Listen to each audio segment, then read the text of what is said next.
వాక్యం చెప్పడం రానోడు పరిశుద్ధాత్మ నాలో నుంచి మాట్లాడుతున్నాడంటే ఈ గుడ్డు ప్రపంచం ఎలా నమ్ముతుంది?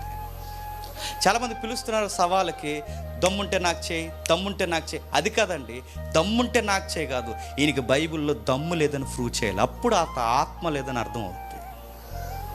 నీకు పరిశుద్ధాత్ముడు ఉంటే పరిశుద్ధాత్ముడు చేత రాయబడిన బైబిల్ నువ్వు బోధించలేనప్పుడు నీకు పరిశుద్ధాత్ముడు ఎలా వస్తున్నాడు నీలోకి అంటే, పరిశుద్ధాత్ముడు రాయించిన బైబిల్ వివరించడం నీకు చేత కానినప్పుడు పరిశుద్ధాత్ముడు నీలో ఉన్నాడని ఎలా చెబుతున్నావు? ఒకవేళ చెబితే తప్పులు చెబుతున్నాయి వచ్చినానంటే, ఇక్కడ రాయించిన పరిశుద్ధాత్ముడు నీలోకి వచ్చిన తర్వాత తప్పుడు వివరణిస్తున్నాడంటే అది పరిశుద్ధాత్ముడా ఏరొక ఆత్మ? ఈ పాయింట్ హైలైట్ చేయట్లేదు. రా తేల్చుకుందా అంటున్నారు. రా తేల్చుకుందా అంటే కొట్టుకుంటారు మీద రోడ్డు మీద నిలబట్టాలి. కడగాలి అడుగుతాను. ఎవరన్నా ఏదన్నా అడిగితే మా ఊరు రెండు బ్రదర్ గూడు ఏదో గూడు ఉందలేదు, మా ఊరు రెండు అంటున్నారు, మా ఊరు రెండు అంటున్నారు అడుగుతాను. ఎవడ